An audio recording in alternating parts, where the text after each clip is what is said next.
Hello, Standard 6. Today's lesson is lesson number 4, found on page number 37. The name of the lesson is A Special Gift. Now, this lesson is taken from a novel written by Louisa May Alcott, and the name of the novel from which this story is taken is Little Woman. The name of the novel is A Little Woman. Now, this story is told by the author. It is actually her family and her autobiography, you can call it. She tells about her family and the pains that they had gone through and the happiness that they have gained. Now, in this special gift, it is about Christmas time. There are characters in this story. The characters in this story are the March sisters. There are 4 sisters, that is Meg, Jo, Beth and Amy, and their mother and father are Mr. and Mrs. March. And you had neighbors, they were Joe and Laurie.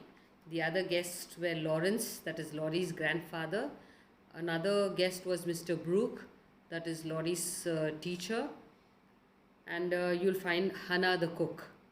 Now it is Christmas time and everybody is preparing for Christmas time.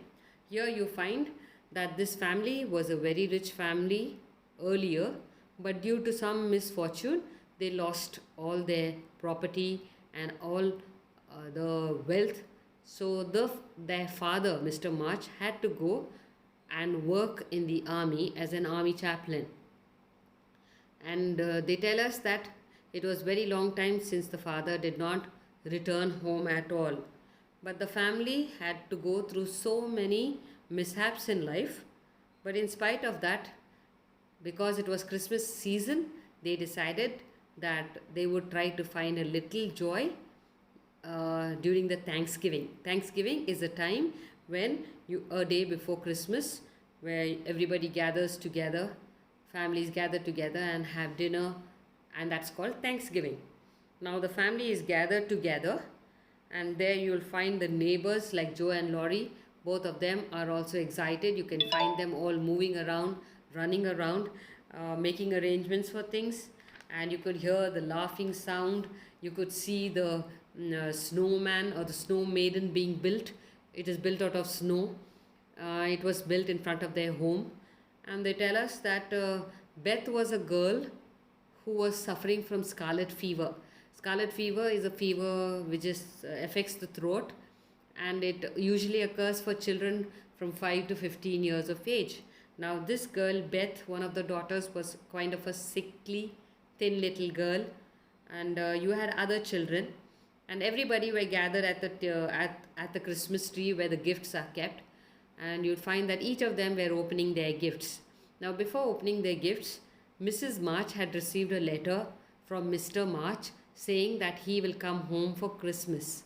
Now Mrs. March did not tell the children that Mr. March is coming home for Christmas. All the children were opening their gifts. In that you will find Beth gets a red shawl from her mother. She wraps herself with the red shawl and goes and sits down on the window. Then you'll find that Joe got a storybook. The other daughter, Jo, got a storybook, and she was so happy. She was hugging to the storybook and saying, "This is the best gift ever." And then she says, "I'm going to wait to go to the attic where I can sit down and read it peacefully." So an attic is a place just above, closer to the roof, above the rooms, closer to the roof. And then you had Amy. She got a framed picture. Then you had Meg. Meg got a nice silk dress for Mr. Lawrence, that is Laurie's grandfather. All this, and then they were so happy and they said, "This is the best Christmas ever." And the Mrs. March, she was holding on to Mr. March's letter, and she said, "Yes, I think this is the best Christmas." And you could find her having a nice sweet smile on her face, and she was looking at Beth. But Beth, with a sad face, said, "I wish Father was here for Christmas. It would be so nice if Father was with us to celebrate Christmas." After all the fun that they had, they decided, let us sit down and relax for some time in silence, where we'll have some silence for some time. So they immediately carried Beth, who was very sick, and took her to the study room so that she could take rest. All the others sat in another place, in a room, and they were sitting quietly together. And suddenly the door opened, and you could find Laurie, the neighbor.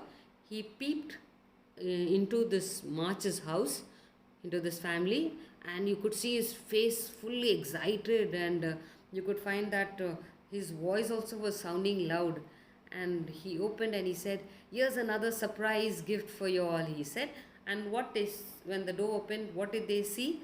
They saw one Mr. Brooke, and holding Mr. Brooke was holding somebody in his with his hand, holding somebody and giving support to somebody. And who you think it was? It was the father of the family, that is Mr. March.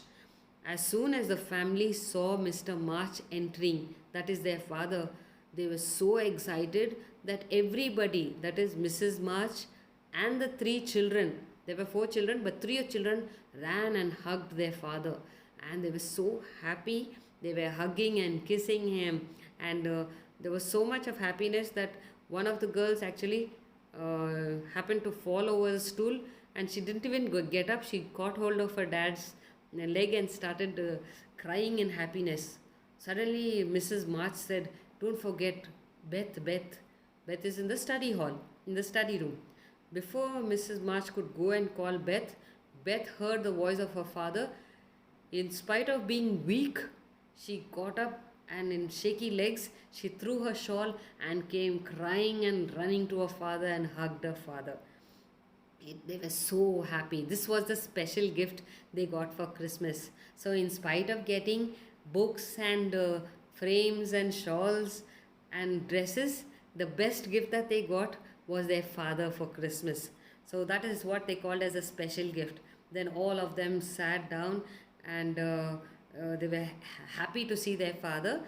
Their father sat on the chair, and that time the father said, "I was not well."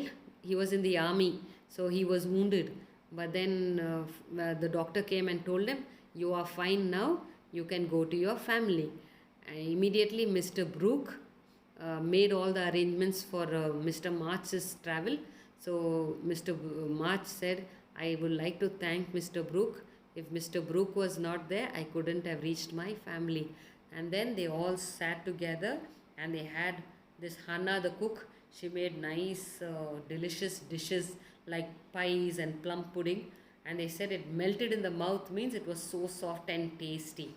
After that, actually, Laurie thought, "Let me take these girls on a sleigh ride, on a sledge." They wanted to go to have an entertainment. But the girls did not want to leave their father at all. So they said, "We will be the father." Immediately, the guests like Mr. Laurie, and Mr. Brooke, all of them, after having food, they left the family and went. After that, these people, the family sat together in front of the fireplace. Because of the cold, everybody's home in the other countries. This story is from America. So in that country, you have the fireplace where they keep themselves warm. The whole family sat in front of the fireplace. Then Mr. March told the girls, "I thank you very much for supporting your mother when we were through so many difficulties." And he was so happy with the four children that he had and how they supported their mother. And so he thanked them for that. Mrs. March also, she had a smile on her face because the girls were really very good. After that, Beth went to the piano and said, "Let us sing some nice songs which our father likes very much." So she went to the piano, she played some nice songs, and they heard her singing. Actually, when her father wasn't there, she never sang at all. After her father came, she sang, and they could hear her beautiful voice. They thought they will not be able to hear her voice, but because her father came back, they were able to hear her beautiful voice. And then the family reunited again, and they had a wonderful Christmas. This is all you have in the story. Thank you.